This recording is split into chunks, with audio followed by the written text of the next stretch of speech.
Right.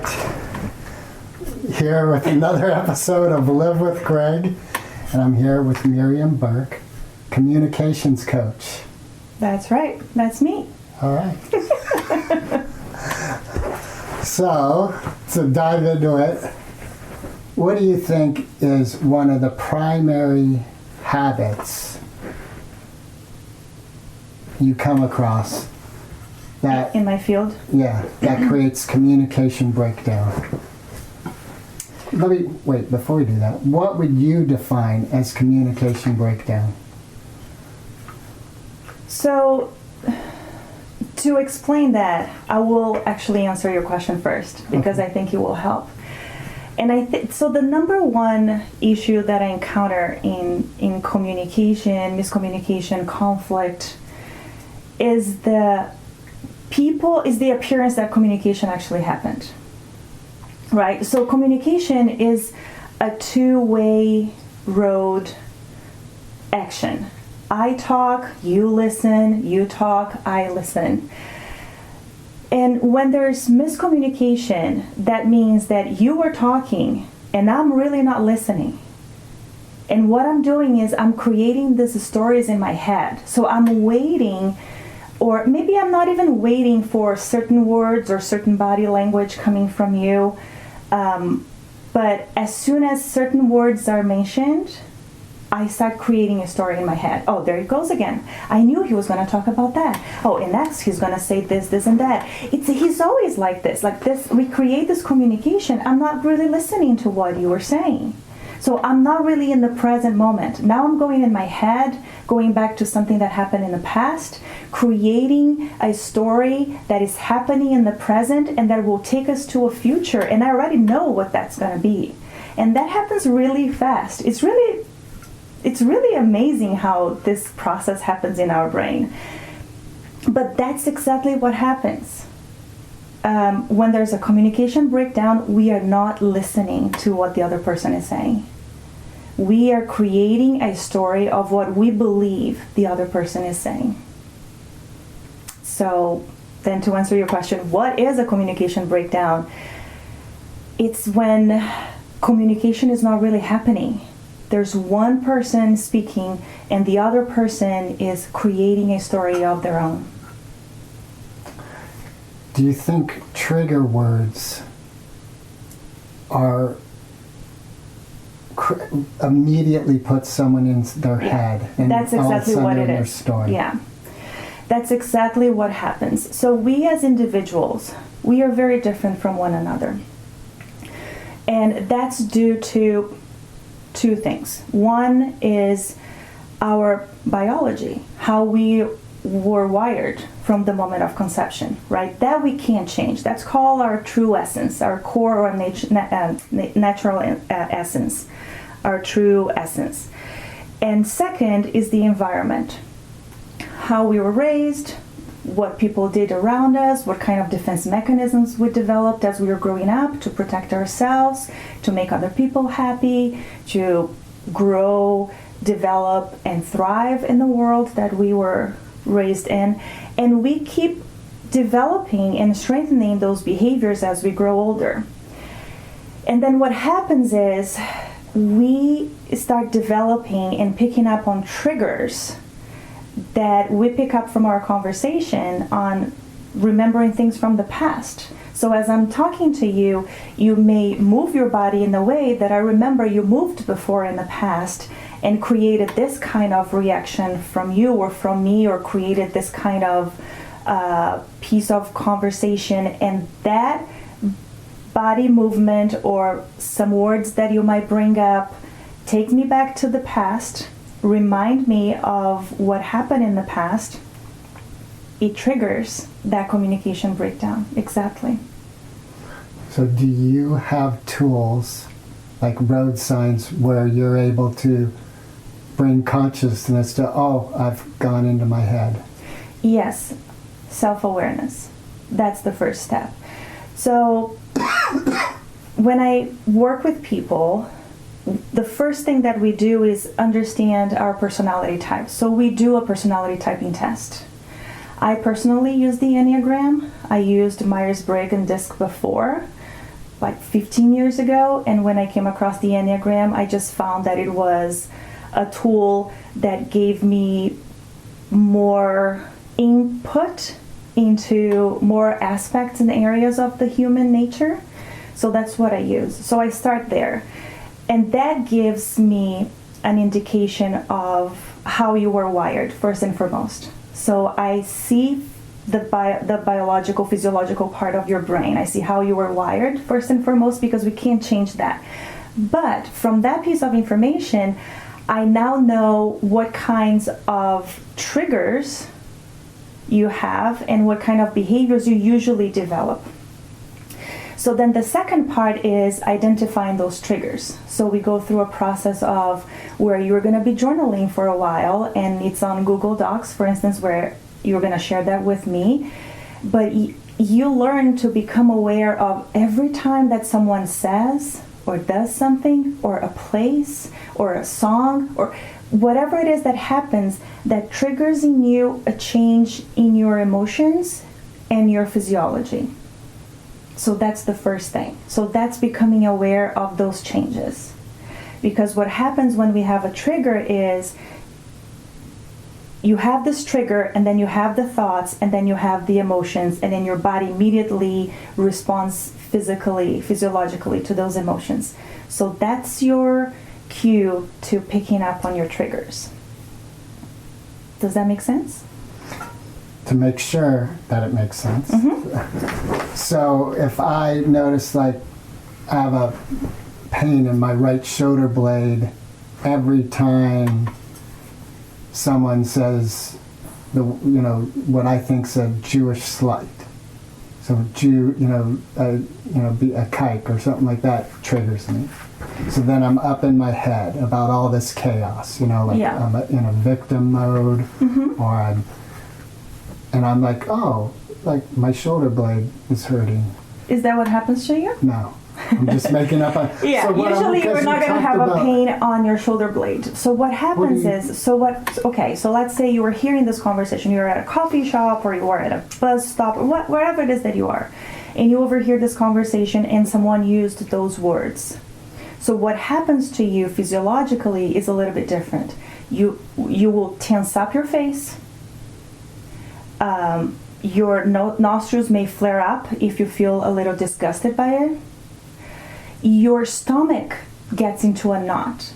Your breathing pattern changes. You may stop breathing for a moment, or you breathe shallower, or your breathing is shallow. Your heart beats faster or much slower. The palms of your hands start sweating, or you clench your hands, or you put your hands on your knees. Like, it's usually some sort of tensing that happens somewhere in the body. And that comes from our fight or flight or freeze, right. mode in the brain that gets us ready to fight, flight, or freeze. So it's usually that kind of physiological response that your body will have to the emotion that is going to come up out of you hearing those words. Have you been able to master being in that heat of a moment and still communicate effectively? Not 100%. It's a work in progress. I would say that I'm like 65% there. But this is the thing, Greg, is I could be better. And when I explode is intentional. And that comes from not wanting to have a conversation beforehand, so I just let those emotions pile up within me. And it feels somewhat like a pressure cooker, like you just have that pressure building up until at one point you explode and you just say something. I would do that to certain people because that's how I want them to get the information, but I don't do that to everybody, so I can control with other people. So my answer to you could be 100% of the times if I wanted to, but the fact of the matter is that we don't all want that all the time. Once you have the awareness, okay, let me back up a little bit. Once you have the awareness of what your triggers are, what your physiological response is, what feelings you're having at the moment, and what your automatic reactionary responses are, once you have all of that knowledge, then you can make a choice. So I got to the point where I have that knowledge. 100% of the time. Someone will say something, or I see something happening. For instance, I get triggered a lot in traffic. I don't yell. It's not that kind of stuff. It's the silly things of turning right and not giving a blinker, not blinking to the right. I'm like, am I supposed to know that you're turning right? I mean, you should blink to the right so I can slow down a little bit so I don't crash on you, because I don't know how fast you're going to go or how slow you're going to go as you turn right. So those little things trigger me. And so this is what happens. The car's in front of me and it starts turning to the right, and I'm like, couldn't you just put on the blinker? And I immediately feel it in my core, and I'm feeling it right now. As I'm recalling that moment, I recall the emotion. I get peeved. That's the emotion that I feel. And I feel it right here, right in the pit of my stomach. And that goes up a little bit, and then it tenses up my shoulder. Like I go like this, just slightly. I bring it up, and then it tenses up on my neck. And then as I'm holding the steering wheel, I hold a little bit tighter. If I'm sitting as a passenger, I will probably just clench my hands a little bit. So you see, that's my physiological response. Because I know that, then I know what comes next. I know that my automatic reaction in the past was, can't you just put on the blinker? That I would say that in the car. I would never yell, because I come from Brazil. If you roll down your window and you yell, you never know when someone's going to come out of the car with a gun. So I don't do that. But in the car, I used to say, can't you just put on the blinker?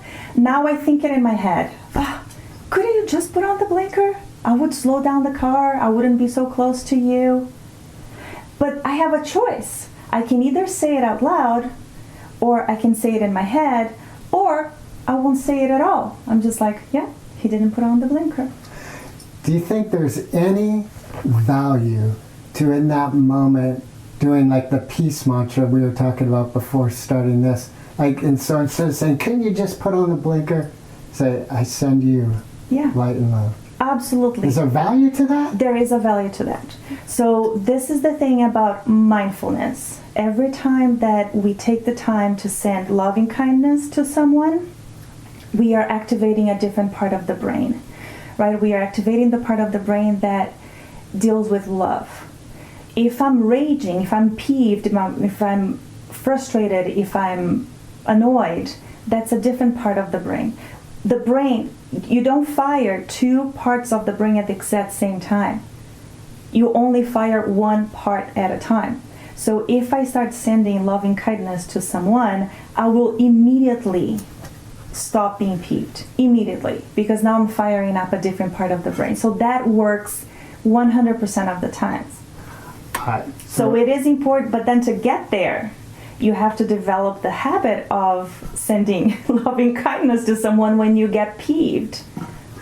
Is there scientific data about the state of being peeved and things are starting to tense up and clench up? Is that physically damaging to a being? It is. If we do that many times, the fact that we are just firing up one part of the brain, and that would be like the mad, how would I say that? Like the mad collection of feelings, right? Peeved, frustrated, annoyed, angry. When we only start firing up that part of the brain and we send that message to the body and the body starts tensing up, the body sends a lot of blood to only those parts of the body.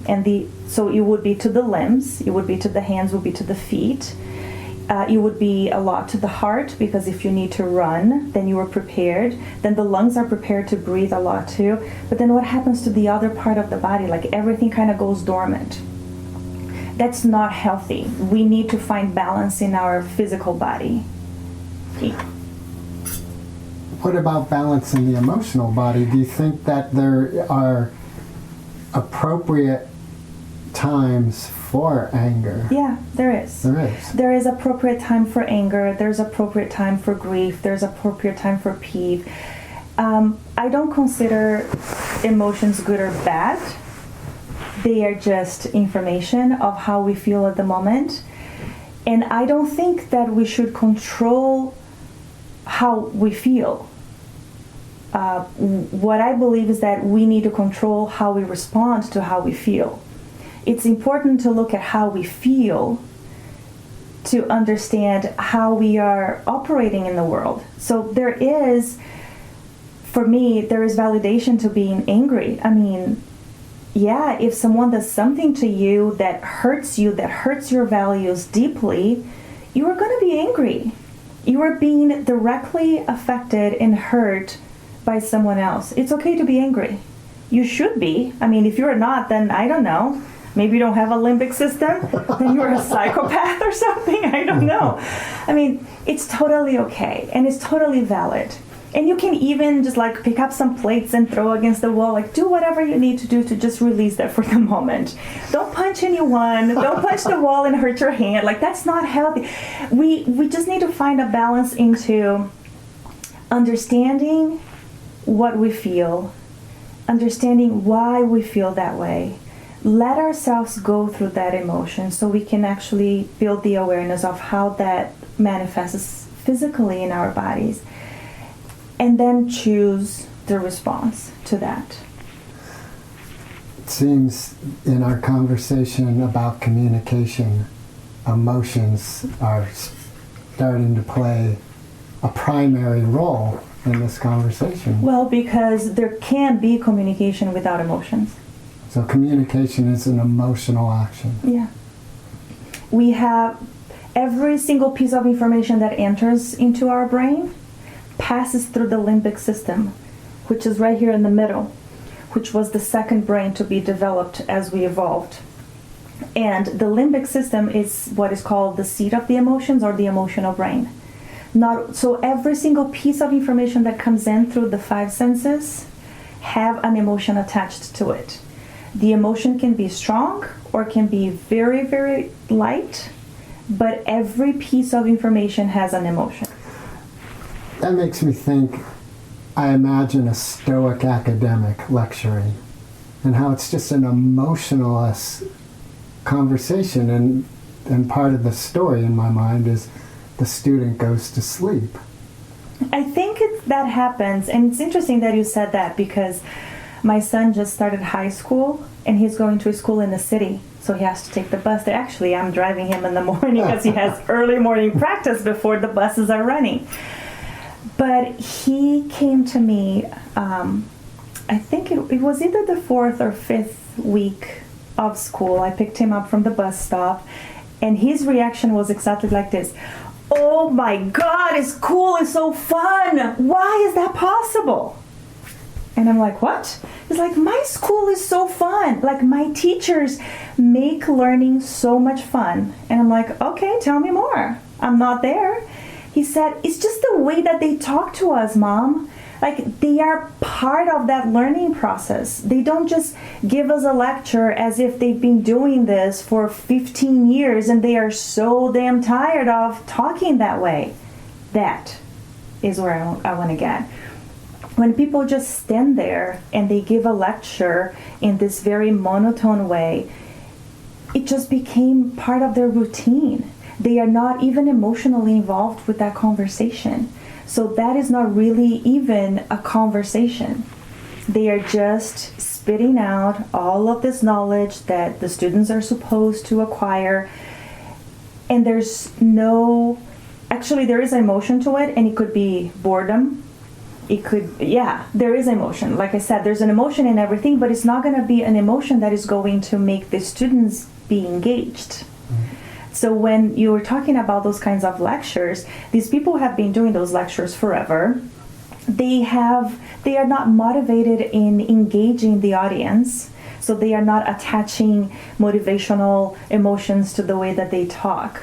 So it comes across as really boring, because maybe they are bored as they are talking that way. I mean, if you're excited about something, it's going to come out in the way that you talk. Like, you use your hands, you use your body, you change the tone of voice. It goes up and down, and it's gravel, and it's acute. It's just like, it just happens. So when people talk like that, and when people talk in very monotone ways, they are not really engaged in that conversation for the most part. And this has been my experience, right? I mean, there might be people out there who just talk in a very monotone way. My experience has been, every time that I talked to someone who spoke like that, they were bored. Sorry. That's my experience. Right. Again, and my experience is not the rule. It's just my experience.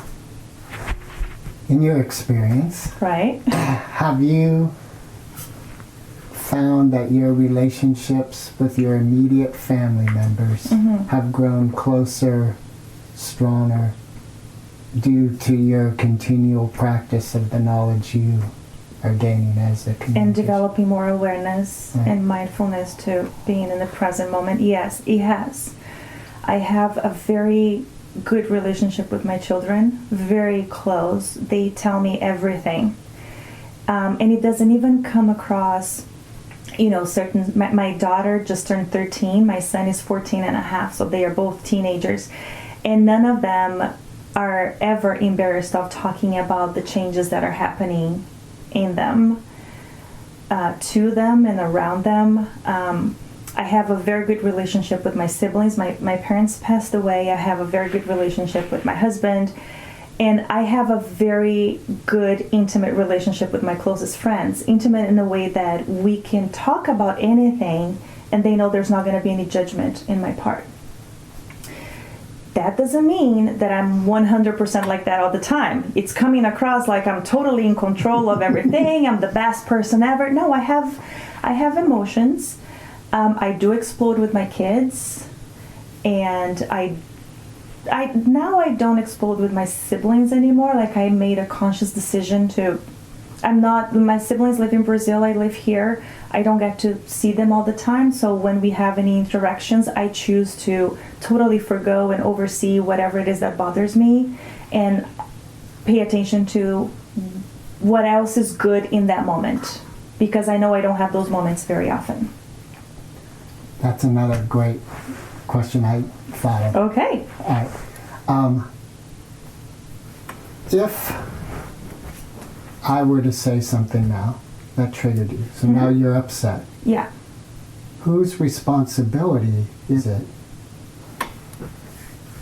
for that moment of you being upset? Is it my responsibility for what I said, or is it your responsibility for it's your emotion? So this is the thing about communication, though. Like I said, it's a two-way road, right? So in communication, we have what you said, how you said it, with what intonation and whatever nonverbal cues you added to that information. So you have a part in it. But also, and most importantly, is how I receive it at that moment. And most of the times when we have, when I'm talking to clients and they say to me, I have no idea what I told this person and totally blew up on me. They, for the most part, are being honest and they are being legit. They really didn't intend to cause a conflict. So the conflict was created during the reception and the perception of the communication. So I have part in it. If you say something that triggers me and I get triggered and I react and there's a conflict right then and there, it's not a fault thing. That's not the issue. Unless you know what my triggers are and you do that intentionally. That's another story. But if it's an accident, you don't necessarily know what my triggers are. And sometimes I don't know. If I'm not aware of my triggers, I don't know what they are either. So in answering your question, it's not a responsibility and it's not a fault. But if I were to put my finger on who is responsible, it would be me. I need to be able to control my responses. I can't control you, and I can't control anyone else, but I can control myself. I have my emotions, and those will happen. And I can't really control what I feel, but I can control how I react or respond to those feelings. So that's my job, to make sure that I respond in a way that is in alignment with how I feel. And that means I'm not going to lie to you if you said something. If we are good friends, I would need to be honest with you. And I might say, oh, Greg, that was not nice. That was a low blow, or that really hurt. Or, something that shows you that you triggered me somehow. If we have no relationship whatsoever, if I'm never going to see you again, I'm going to let that go by. Okay, what about with your siblings? So now with my siblings, or how about with my kids? When they say something, I sometimes explode because I want them to see exactly how I'm feeling. It is not the smartest thing to do. And actually my son came to me and he told me, he's like, Mom, all you have to do is just tell me that you're really, really peeved. And I said, but I say that all the time. And when you don't get it, then I explode so you can see exactly how I'm feeling. And that is okay too. Right? I'm not spanking them. I'm not throwing anything at them. I'm not yelling like a crazy person. I do raise my voice, and so and my body language changes, so they know how I'm feeling. What if you speak Spanish? No. That would be Portuguese. That's my first language. Yeah. They're like, oh, Mom's really pissed. Actually, that's what I used to do. I used to talk to my son in Portuguese when I was really mad at him, and he would say, oh, my mom is really mad. She's speaking Portuguese now. I don't do that now, but I will have some reactions at times when I'm really upset. And I think it's important for them to understand that it's okay. It's okay to have those reactions. It's just not okay to have some reactions that are to the extreme. How do you, and this I would say is even a general question, when you're on the receiving end of anger and heat. So I hear you saying it's okay to be angry. Like sometimes I blow up with my children. What about when you're on the receiving end of them blowing up at you? Yeah, I usually will feed that information back to them. Okay, so there are a couple of scenarios here. So let's say I say something to you. I don't know your triggers. So I say something and you really explode in anger or something. And I'm going to say, oh my God, Greg, even my kids, I would say, Gus, I'm so sorry. I can see that you were really upset. You were angry. That was not my intention at all. Can we please start over? I do that immediately. I will say, because that was not my intention. So starting over is a good tool. Yeah, but say it. I can see how you feel, like name that emotion, because actually I might be wrong. Like the other day I did say that, I'm like, oh my God, Gus, I'm so sorry. I didn't mean to make you so angry. And he's like, Mom, I'm not angry. I'm exhausted and I'm frustrated and you won't stop asking me questions. But I'm not angry. I'm exhausted. So right then and there, we had this communication of now I know how he feels. So now I can totally adapt and change and behave in a way that is going to be more aligned with how he feels. And I said, I'm so sorry, honey. I didn't know you were exhausted. I'm sorry I'm asking you all of these questions. I haven't seen you all day. I just want to hear about your day. And he's like, can we just not talk? I'm exhausted. I need to eat and go to bed. We'll talk tomorrow in our drive. I'm like, okay, that's fine. It made me sad, Greg. And I even teared up a little bit. He ate and he went to bed, and I thought, oh my God, I don't have those moments with my son anymore like I used to have before. But I have to respect how he feels. And I need to give him space if that's what he needs at the moment. I'm learning that for myself, and that's what I'm hearing you saying. That part of healthy communication is in that moment. That sadness is 100% your responsibility. You don't need to interact with your son to heal that process, whatever. Yeah. And that's difficult. It is difficult. And that sadness, that emotion is 100% valid. That's how I felt, and that's how you feel at times. And no one should say otherwise. And you don't need to tell yourself, you shouldn't feel this way. Or, oh, this is silly. Don't feel this way. No, I was sad. I teared up. I cleaned up my tear. I was in the kitchen and I was, doing the dishes as he went to bed. I cleaned up my tears. And I'm like, that's sad. But I will find moments to talk to him. So I embraced my sadness. I didn't tell myself, don't be silly. He's just exhausted. I didn't do that. I validated my feelings, but then I didn't do anything else. So I saw it coming, I embraced it, and then I let it go. Because at that moment, what else could I do?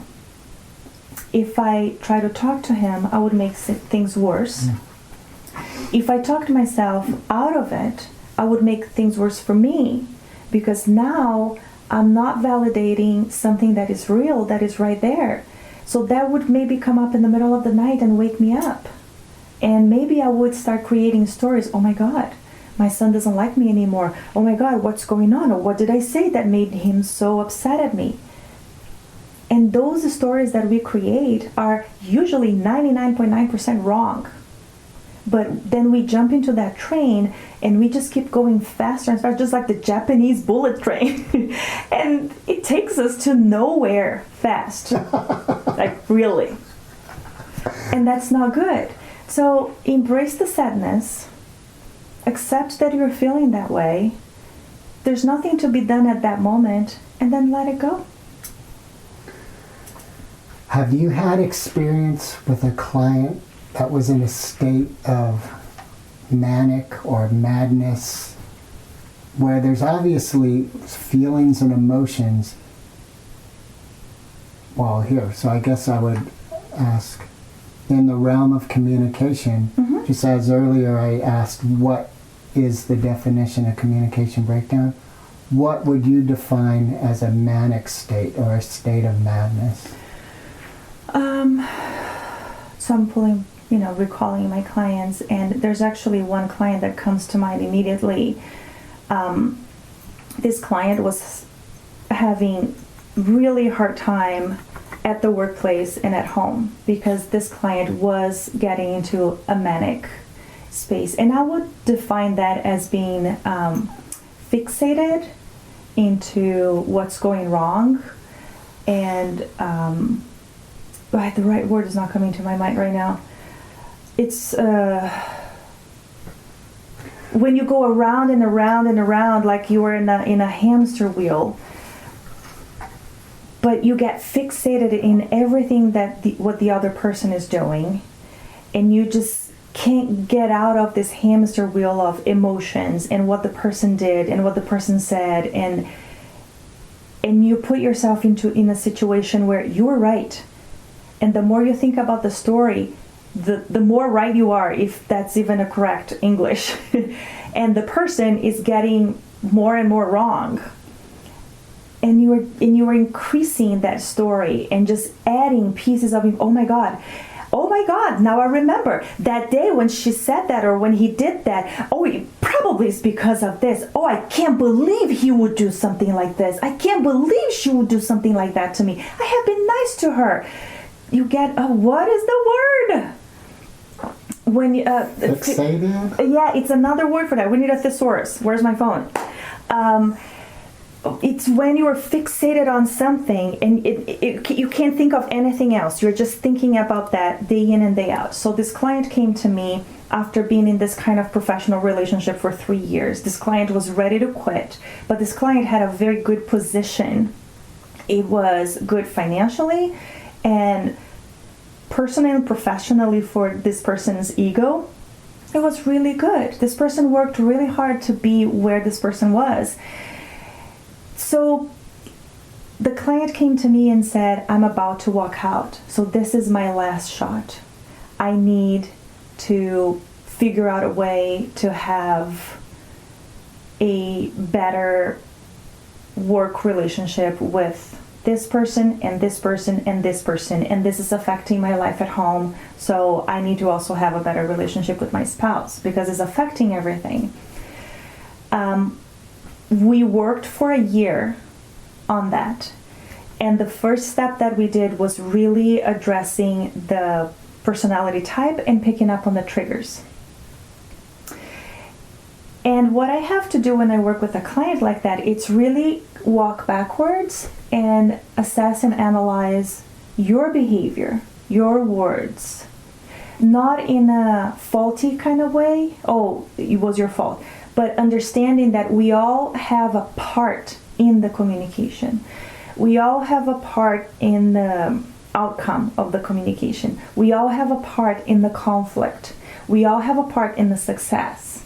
We all have a part in the intimacy. Like, we all have a part.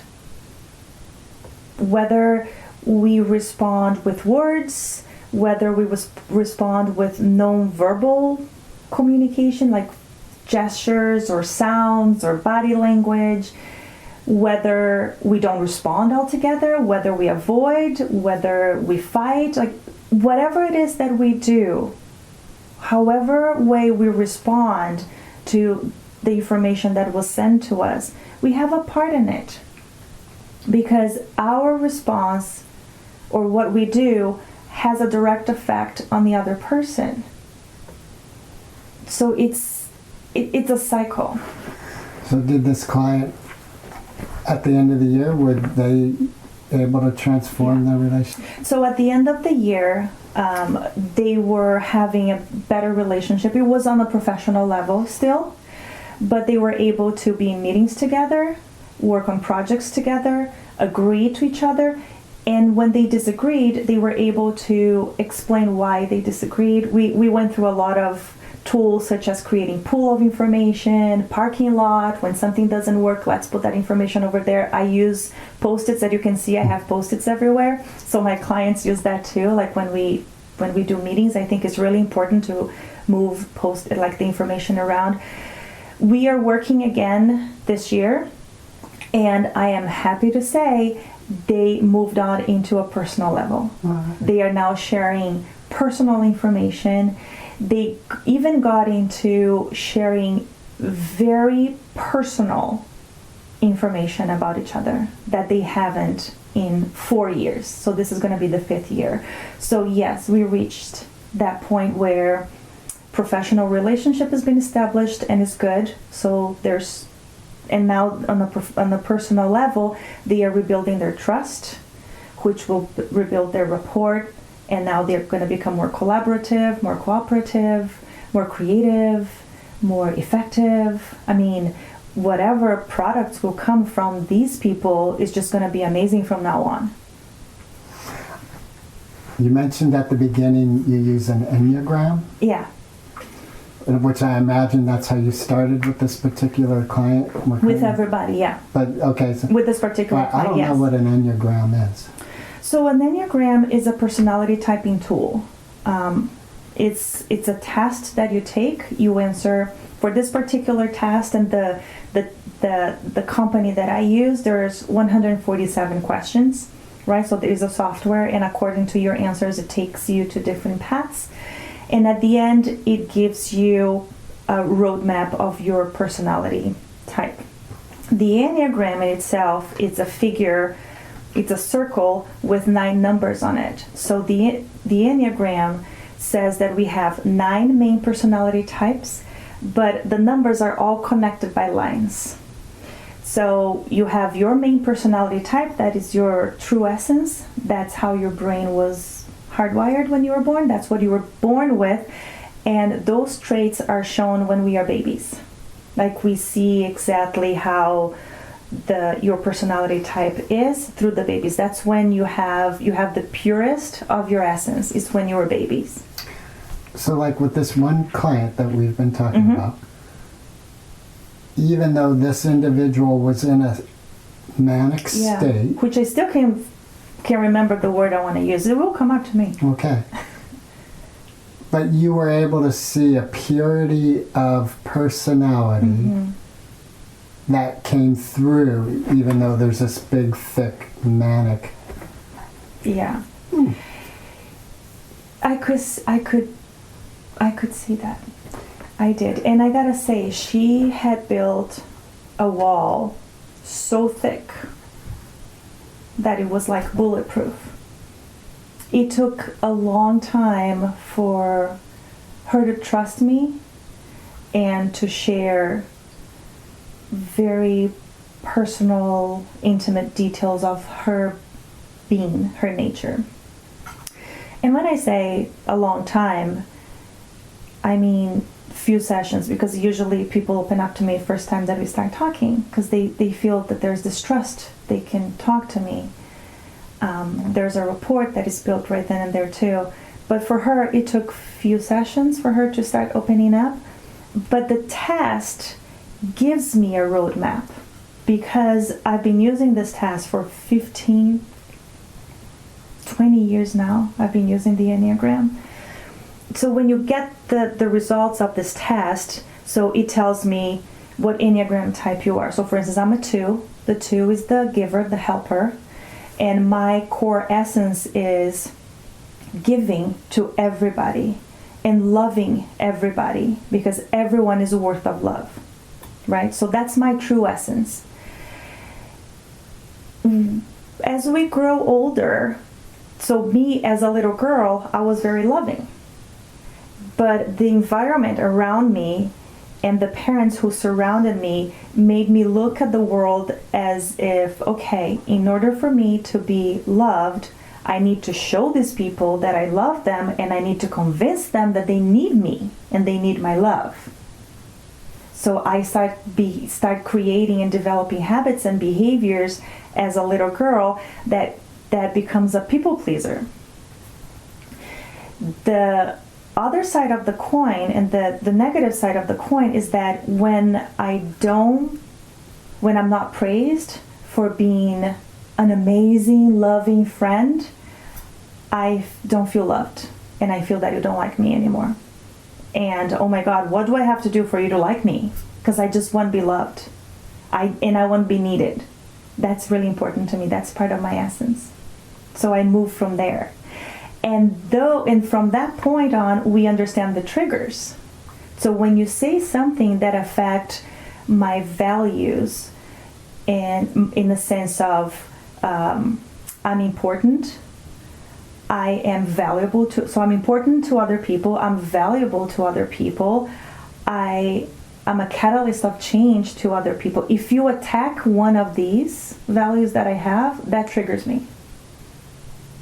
If you say that I don't do enough in the community or in the family, that triggers me, because that goes against my essence. So you see how we identify the triggers? Right. It seems like everyone wants to feel valued and important. Yes, we all do. But our essence shows us that we see those values and see the love through different lenses. For instance, if you are an 8 in the Enneagram, that's the challenger and the protector. For the protector, their essence is, I show you my love by protecting you. I, as a 2, I show you my love by giving love to you, right? By helping, by giving to people. The 8, by protecting. In order to be protective, I need to be strong, and I need to fight. So the 8 in the Enneagram is this feisty personality, strong, hot-headed, has no problem getting into conflict, has no problem talking loud and calling you out and calling you here. The 8 is the one that during, let's say, a Thanksgiving meal, everyone is just loving and dovey and like all sharing what you're grateful for. He's gonna bring up a subject that is highly controversial. Donald Trump is a great president. Have you seen what Donald Trump said yesterday? I love this guy. He's so good. And people are like, what? Are you crazy? And then he just sits back. Why? Because now he's just waiting for the moment to protect, to come in and save the day. So those are the behaviors that are not necessarily good, right? So he created the conflict so he can come in and sweep and save everybody, because his essence is to be a protector. So if there's nothing happening and if he can't protect anyone, he doesn't feel he's worthy. If everyone is quiet, if no one needs my help or care or love, then I feel I'm not worthy. So at the bottom of everything is we have our essence, and when nothing is happening in the world that needs me to act according in alignment with my essence, we all feel unworthy. So we need to identify what our essence is, what is our need to do, so we can understand our triggers. Because if we don't get that fulfilled, we always feel unworthy. If my friends don't need me for like a week, I feel unworthy. What do you do for yourself? So that is always the case. We never do stuff for ourselves. So I personally used to put myself last in the list. But I mean, in that moment, like let's say there's a week going, like what do you do when you're in that state where it's been a week now, you're feeling unneeded, no one's there to receive your gifts? Okay, so when I am in a good frame of mind, I know that my friends are awesome and they are doing good, and if they don't need me, I'm happy for them. This is when I'm in a healthy, positive state of mind, which is not 100% of the time, so I might tell you. If I'm in the average state of mind, which means that it fluctuates, I can be happy now, when I'm moody, right? I change my mood. I will think, no one is contacting me. What the heck is going on? Did I say something wrong? What did I do? Maybe I should reach out and make sure that everything is okay. I become a little bit paranoid. Paranoid is the word that I was looking for before for manic. Okay. When I'm in the unhealthy frame of mind, then I start looking at myself, feeling like I'm the worst person on earth, because now my friends realize that I'm not that good and I'm not good for them. So they walked away from me. So I victimize myself. So that's being a 2, right? Being the giver and being in an unhealthy state of mind. So my job as a human being is to figure out ways to bring me back into a healthy state of mind when I'm in the unhealthy state of mind. And just remind myself that even though my friends didn't contact me and they don't need me, that's actually a good sign. That means that they are okay and they are happy, because if something was wrong, they would most definitely contact me, because I'm the person that you call when you need something, because I'm going to be right there, right? So if my friends didn't call me or my kids don't need me for a whole week, my job is to always remind myself that I've done my job. I've helped them when they needed. Right now they don't need me. They are okay. So how about I do something for myself? So this is a work in progress, and I'm always working on myself for that, because I do have to say, when I'm in the unhealthy state of mind, usually I haven't exercised for a few days. I'm not sleeping well. I haven't been sleeping well. So all of these factors will affect our state of mind. And if I want to be in a healthy state of mind, for the most part, I need to make sure that I exercise every day. I need to make sure that I go out every day and I feel the sun in my skin and I feel the breeze. I need to make sure to do my mindfulness minute. I need to make sure to meditate. I need to make sure to listen to some music and dance like I was in college. I need to make sure that I tell people how much I love them. And I need to make sure to hug my kids and just ask them to tell me that they love me. So all of these little things fill my bucket. So when I spend some time filling my bucket every day, I'm always going to be in a healthy state of mind. And when I'm in an unhealthy state of mind, I know I'm not taking care of myself. But I have all of this awareness. right? And I didn't always live like that. I didn't always know that this is how I need to take care of myself. This is how it is with me. So if we were to go back, let's say 10 years ago,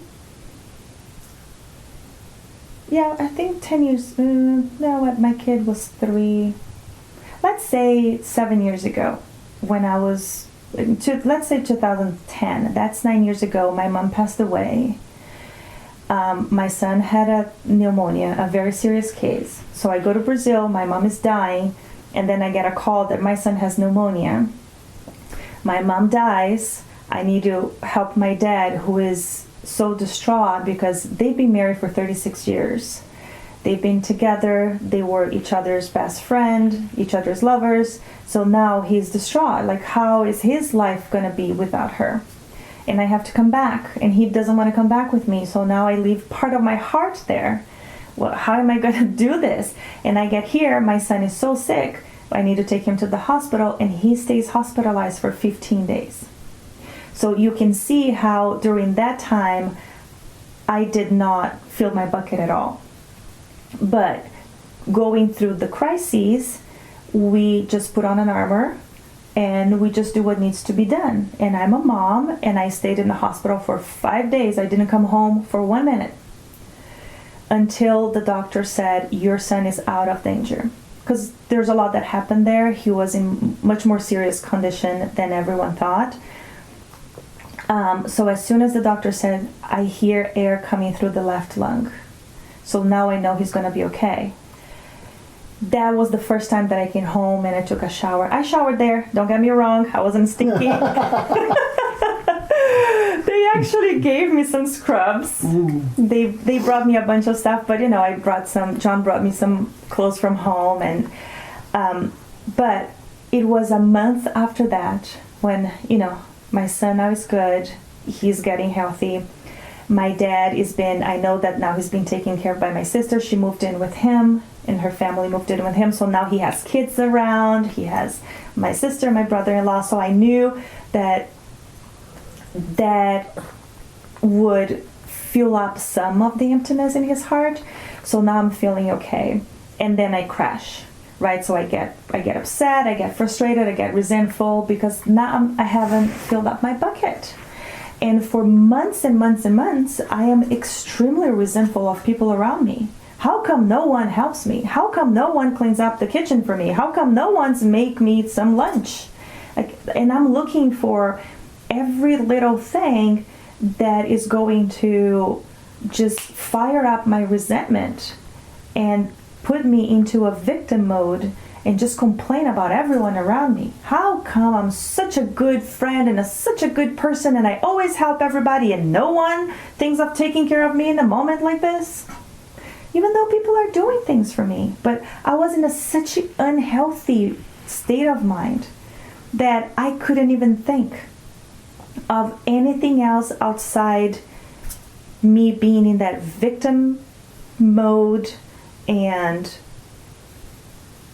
resentful person, just getting bitter and bitter. Can you imagine what a bad mom I was to my kids? Like, how could I bring any happiness into their lives? They were little. Gus was 5, Eve was 3.5.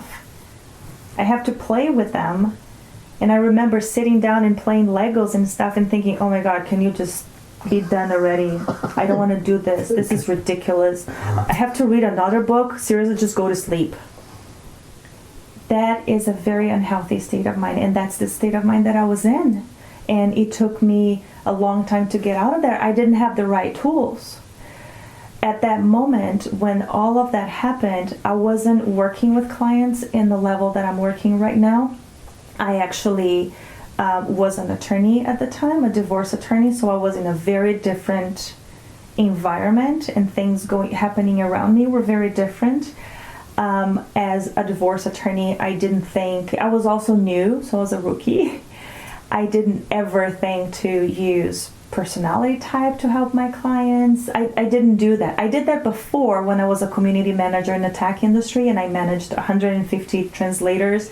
I was always into personality typing and tools for communication. I did that a lot before I went into law school and became an attorney. And then I became an attorney and I became another person and another professional. Like I should have brought all of those skills into that profession and I didn't.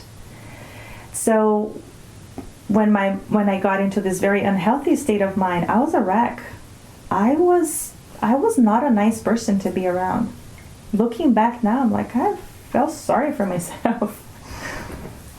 Luckily, years later, as I go into doing mediation and then jumping into conflict management coaching and then communication coaching and just personal performance and development, I went back to all of the skills and knowledge that I had before as a community manager, now improved with the knowledge of the law that I have, with all of my mediator training, all of those 2 years in mediation, and neurolinguistics programming, learning how to hack the brain so we can create new neural pathways, new habits and routines very quickly.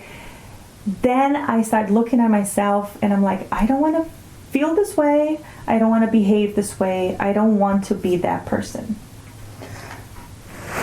Is there still a ghost of that person that comes up now and then and you can recognize it? So it's like a road sign and you go, oh, I know you. Yeah. The resentful person, the resentful ghost comes from time to time. It's very specific though, and it only comes with 2 or 3 people in my life right now. Seriously.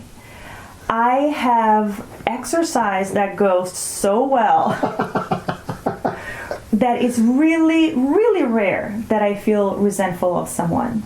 But there are still 3 people in my life that I still feel resentful for. And I'm going to tell you why that still happens. It's because I have not had the crucial, difficult conversation that I need to have with them. And I need to cut them off of my life completely. And I haven't had the courage to do that yet. Do you think it's possible that instead of cutting them off from your life completely, you can communicate with them and say, this is what I need for our relationship to continue? Like from what you've told me today, I would say that potentially you would say, I need to hear from you now and then that what I'm giving to you is valued by you. Yes. So 2 of these people, yes, although I think I've been so busy that I really don't care on having any kind of relationship with them right now, so it's okay being lukewarm. And 1 person I really don't want to have in my life anymore. Like, I just don't. I really worked in myself and went through all the feelings that I have for this person, and I really don't have many anymore. It doesn't serve me any good, and I don't think I serve this person any good anymore. So I really need, with this particular person, I really want to just cut ties altogether. And I don't know why I can bring myself to do that, but I haven't done it yet. With the other 2, I should come and say, hey, this is what happened. This is how I felt hurt. This is how I felt resentful at the time. It's much lighter now, but from time to time, when this happens, it brings me back to that place, and I'm still resentful. And, maybe I do know, and maybe I don't want to talk about it now, but for whatever reason, I'm not having those conversations. But these are the only 3 people in my life right now. And I did recently, I cut ties with a person, and it was like that. It was so easy. I just said, this friendship doesn't work for me anymore. It was great while it lasted. I really just want us to go separate ways. If I'll see you on the street, I'm going to be very polite and friendly. Don't worry, I'm never going to be aggressive or negative towards you. Our time together is over. It was so easy for me to do that way. And I don't know, with these people, it's just not. And then with other people, I go to them all the time and I'm like, hey, are we okay? Are we good? Because I'm feeling not loved. And that is easy for me to do that too. Also because I got to know these people so well. And people that I just don't care, then I just don't have any emotions like that at all. Like if I really don't care about you in the sense that you are not part of my life, you are not inputting anything in my life, I'm not inputting anything in yours, we just have this from time to time interactions. I'm going to be totally friendly with you and I'm going to be polite, but I'm not going to be fazed or affected by what you say or do at all. Like I learned I wasn't always like that. People really bothered me before. So what do you think the difference is from those people and like your siblings? And then siblings, like I have siblings, and I love them and they love me. It seems it's a relationship I'm willing to kind of go through the grind with, go through like, oh, that wasn't great. Well, we'll just let that one slide because I love you. Yeah. And I'd rather love you and get into it. Well, they are in our lives, right? They are our siblings. They don't have to be, though. They don't have to be, but would you feel good if they're not? Not so that's the thing. Siblings. Because they are going to be in your life until one of you die. My siblings are going to be in my life until one of us die. So we put in more effort into making that work. Now, people who we know may not be in our lives for a long time, we don't care as much, so we don't need to put that much energy into it.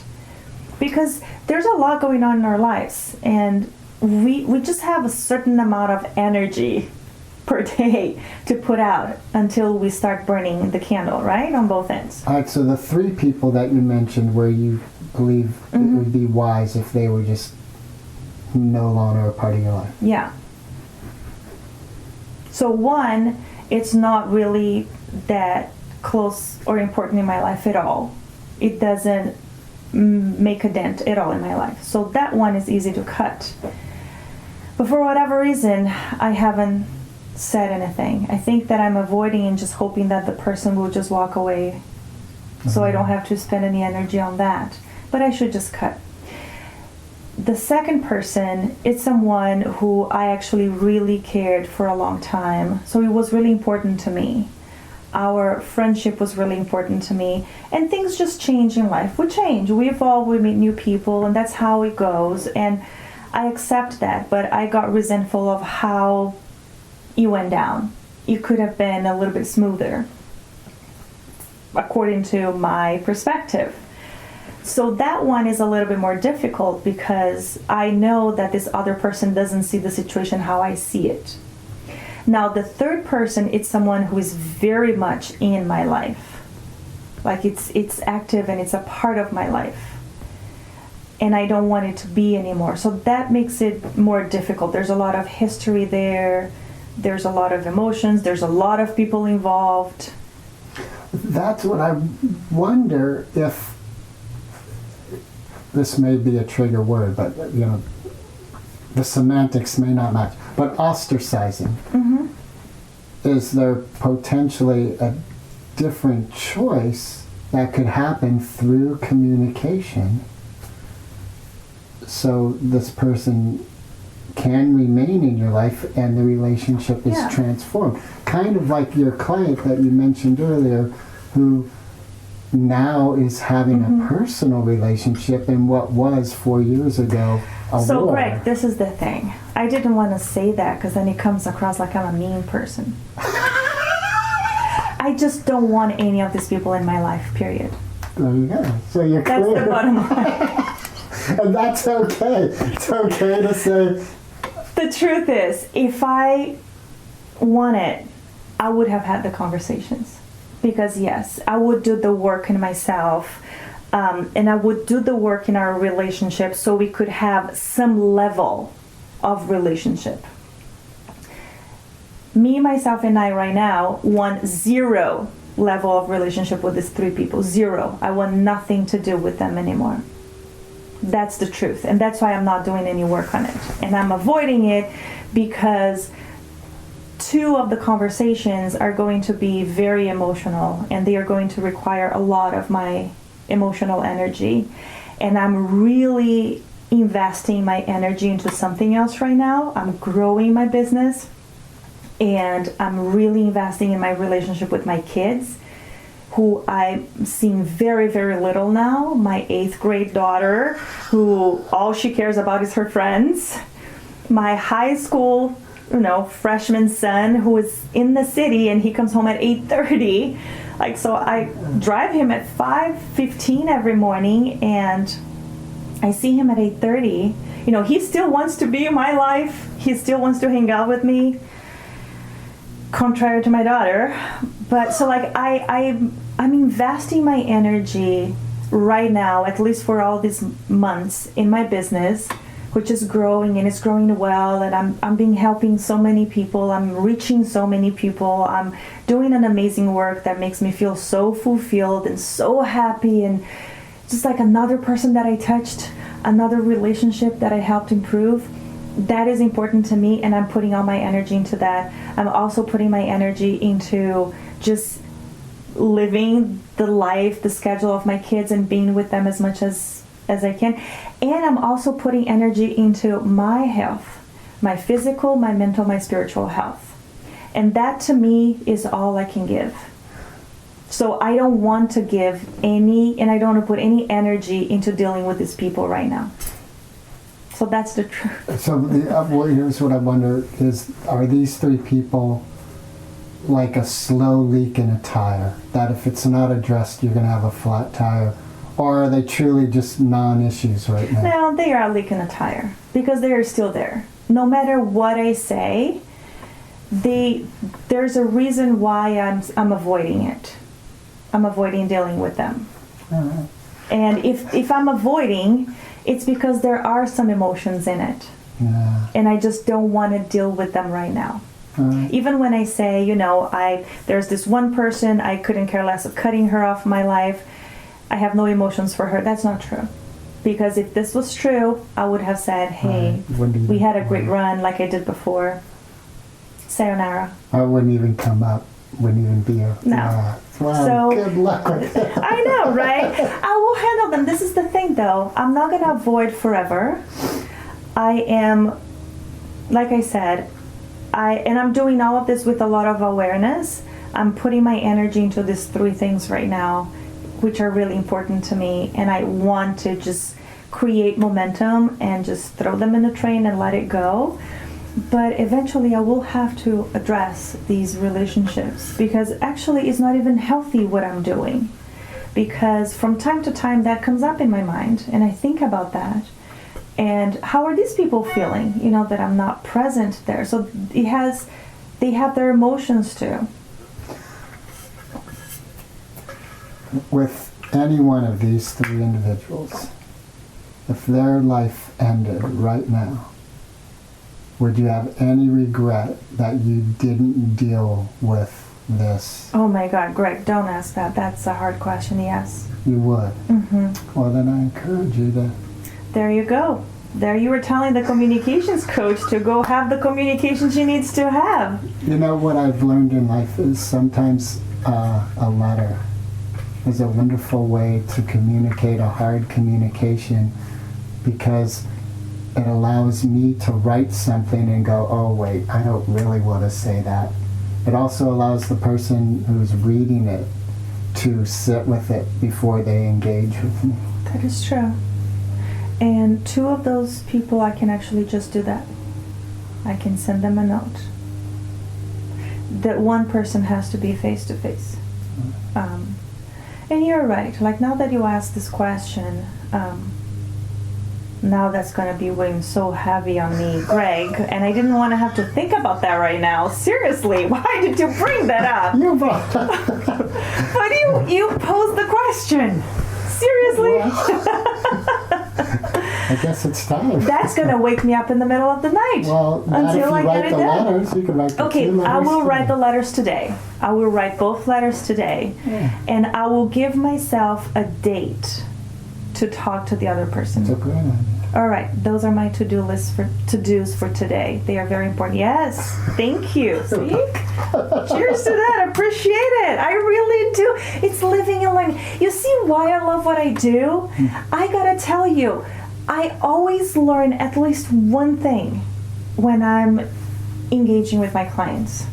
You are not my client, but every time that I have an interaction with someone, I always learn something new and valuable to my life. So thank you for that. That's actually really important because as I'm avoiding these kinds of conversations, there is energy that I'm putting into it, right? Remember I said it's lukewarm, Right. which means the fire is still on. It's not off. Yeah. Even though it's simmering, the fire is still on.